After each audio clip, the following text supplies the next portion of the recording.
तो दोस्तों आज हम फिर से आपके लिए लेकर आए हैं देश दुनिया की तमाम ताज़ा बड़ी खबरें। सबसे पहली बड़ी खबर में आपको बताएंगे दोस्तों कि इलाहाबाद के कुंभ मेले में साधु के भेष में एंट्री कर सकते हैं आतंकवादी। खुफिया एजेंसियों को मिले इनपुट, बाबाओं की अटकी सांस। यमन में भारतीय नर्स को बचाने के लिए आगे आया मुस्लिम देश ईरान। ईरान ने इस मामले में भारत की मदद का किया ऐलान। स्विट्जरलैंड में सरकार ने मुसलमान महिलाओं के बुर्के पहनने पर लगाया प्रतिबंध, तो विरोध में उतरे मुसलमान, जताई नाराजगी, बताया इस्लाम के खिलाफ। उत्तर प्रदेश के रामपुर पहुंचे विवादित बाबा धीरेन्द्र शास्त्री। हिंदुओं को अपने बच्चों को कट्टर हिंदू बनाने का दिया आदेश। अमेरिकी कोर्ट से अडानी को लेकर आई बड़ी खबर। तीनों मामलों की एक साथ होगी सुनवाई। अडानी का शेयर टूटा, अडानी की कंपनी बर्बादी की कगार पर। तो दोस्तों सभी खबरों को आपको एक एक कर बताने वाले हैं। वीडियो को लाइक कर चैनल को सब्सक्राइब कर दें। इसी बीच पर तो दोस्तों अगली खबर की ओर, तो कुंभ मेले में साधु के भेष में एंट्री कर सकते हैं आतंकवादी। खुफिया एजेंसियों को मिले इनपुट, बाबाओं की फूली सांसें। जी दोस्तों आपको बता दें कि उत्तर प्रदेश के इलाहाबाद में महाकुंभ का आगाज होने जा रहा है। इसी कुंभ में साधुओं के भेष में आतंकवादी एंट्री कर सकते हैं।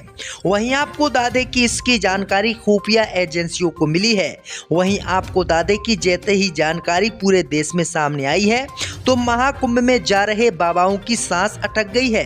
दरअसल आपको बता दें कि बाबाओं को डर है कि कहीं उनको आतंकवादी मार न गिराएं, और वहीं आतंकवादियों के शक में पुलिस बाबाओं को मार न गिराए। वहीं आपको बता दें कि इस मामले को लेकर बुरी तरीके से महाकुंभ में सर्च अभियान भी चलाए जा सकते हैं। तो ये बड़ी अपडेट आ रही दोस्तों कि महाकुंभ में इस बार आतंकवादी घुस सकते हैं। आपकी क्या राय इस खबर पे हमें कमेंट में जरूर बताएं। इसी बीच पर तो दोस्तों अगली खबर की ओर, तो यूपी के रामपुर पहुंचे विवादित बाबा धीरेन्द्र शास्त्री। बोले अपने बच्चों को कट्टर हिंदू बनाएं हिंदू। जय दोस्तों आपको बता दें कि बागेश्वर धाम के विवादित बाबा धीरेन्द्र शास्त्री बृहस्पतिवार को उत्तर प्रदेश के रामपुर पहुंचे। उन्होंने रामपुर पहुंचकर हिंदुस्तान में आर्टिफिशियल इंटेलिजेंस AI की तरह हिंदुत्व इंटेलिजेंस HI की जरूरत बताई, और HI के 3 रूपों को भी हिंदुओं को समझाया। उन्होंने कहा कि हिंदू एक नहीं होंगे तब तक हिंदुस्तान विश्व गुरु नहीं बन सकता। उन्होंने माता पिता को अपने बच्चों को कट्टर हिंदू बनाने पर जोर देने के लिए कहा, और कहा कि एकता में ही शक्ति है। यदि हिंदू एकजुट नहीं होंगे और जातियों में बटेंगे तो हिंदुस्तान बिखर जाएगा। उन्होंने हिंदुओं की ओर इशारा कर कहा कि आपके सोते रहने के कारण ही तुम्हारी बेटी आशा से आयसिया बन रही है। तो ये बड़ी अपडेट आई दोस्तों कि विवादित बाबा बागेश्वर धाम ने यहाँ आकर भी जहर फैलाने का काम किया। इसी बीच पर तो दोस्तों अगली खबर की ओर, तो यमन में भारतीय नर्स को बचाने के लिए आगे आया मुस्लिम देश ईरान। भारत की मदद का किया ऐलान। इजराइल का समर्थन करने वाले हिंदुओं की खुली आंख। जय दोस्तों आपको बता दें कि यमन के एक नागरिक की हत्या करने के आरोप में मौत की सजा का सामना कर रही भारतीय नर्स को बचाने के लिए एक मुस्लिम देश ईरान आगे आ गया है, और ईरान ने भारत की मदद करने का ऐलान कर दिया है। ईरान के इस ऐलान के बाद उन हिंदूवादी संगठनों को तगड़ा झटका लगा है जो फिलिस्तीन में मुसलमानों की इजराइल द्वारा की गई हत्या का जश्न मना रहे थे। वहीं आपको बता दें कि ईरान ने भारत की मदद करने का इस केस में ऐलान किया है। ईरान ने कहा है कि वह भारतीय नर्स को बचाने के लिए भारत की हर संभव मदद करेगा, और इन मुद्दों को बड़े बड़े अधिकारियों के सामने उठाएगा जिससे भारत की नर्स की जान बच सके। तो ये बड़ी अपडेट आ रही दोस्तों कि ईरान भारत के साथ आ गया है। इसी बीच पर तो दोस्तों अगली खबर की ओर, तो अमेरिकी कोर्ट से अडानी को लेकर आई बड़ी खबर। 3 मामलों की एक साथ होगी सुनवाई। जय दोस्तों आपको बता दें कि अमेरिका में कारोबारी गौतम अडानी और अन्य पर लगे रिश्वतखोरी के आरोपों में बड़ा अपडेट आया है। दरअसल आपको बता दें कि न्यूयॉर्क की एक अदालत ने 265 मिलियन US डॉलर के रिश्वतखोरी के आरोप में चल रहे 2 मामलों और एक अन्य केस के साथ 3 मामलों की एक साथ सुनवाई करने का आदेश दिया है। कोर्ट की तरफ से दिए गए आदेश में कहा गया है कि तीनों मामलों की सुनवाई एक साथ एक ही कोर्ट में की जाए। अदालत की तरफ से ये फैसला तब दिया गया है जब कोर्ट ने पाया कि तीनों मामले एक ही जैसे आरोप और लेन देन से जुड़े हुए हैं। बाद में तीनों मामलों को एक ही अदालत में सौंप दिया जाएगा। इसी बीच पर तो दोस्तों अगली खबर की ओर तो स्विट्जरलैंड में बुर्के पर सरकार ने लगाया प्रतिबंध तो मौलानाओं ने जताई नाराजगी। दोस्तों आपको बता दें कि स्विट्जरलैंड सरकार ने महिलाओं के बुर्का पहनने पर रोक लगा दी है। सरकार ने बाकायदा इसके लिए नया कानून लागू किया है। स्विट्जरलैंड में बुर्का बैन होने पर देवबंदी उलमाओं ने न सिर्फ नाराजगी जताई है बल्कि सरकार के इस फैसले को इस्लाम के खिलाफ बताया है।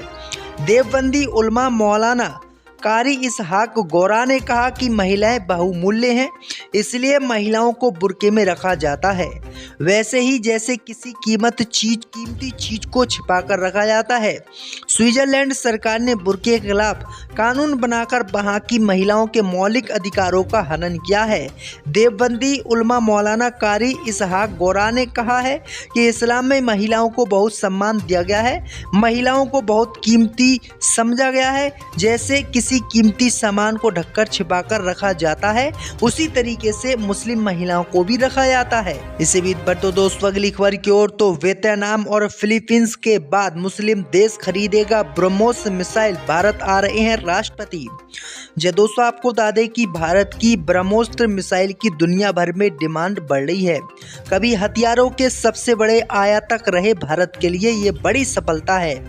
इस बीच इंडोनेशिया के राष्ट्रपति ने भी रिपब्लिक डे के मौके पर भारत आने के साथ ही ब्रह्मोस्त्र मिसाइल खरीदने का ऐलान किया है। दरअसल आपको बता दें कि दुनिया के सबसे बड़े मुस्लिम देश के राष्ट्रीय अध्यक्ष के भारत कई समझौते होने वाले हैं।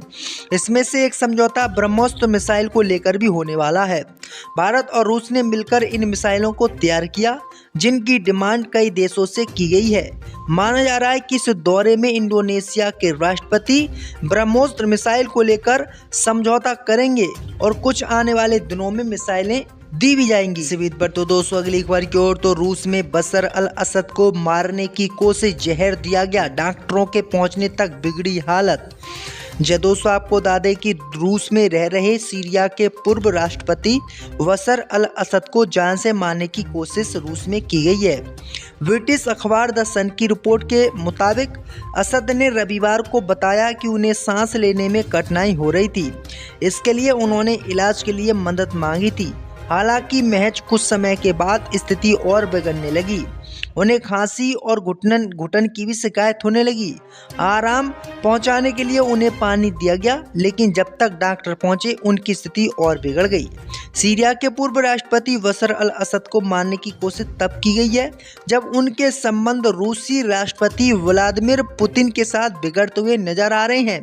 ऐसा माना जा रहा है कि दोनों नेताओं को एक दूसरे पर भरोसा नहीं था, लेकिन पुतिन ने ही असद को सीरिया से बचाकर रूस ले जाने का फैसला किया था। तो ये बड़ी अपडेट आ रही दोस्तों। फिलीपींस के बाद मुस्लिम देश खरीदेगा ब्रह्मोस मिसाइल, भारत आ रहे हैं राष्ट्रपति। दोस्तों आपको बता दें कि भारत की ब्रह्मोस्त्र मिसाइल की दुनिया भर में डिमांड बढ़ रही है।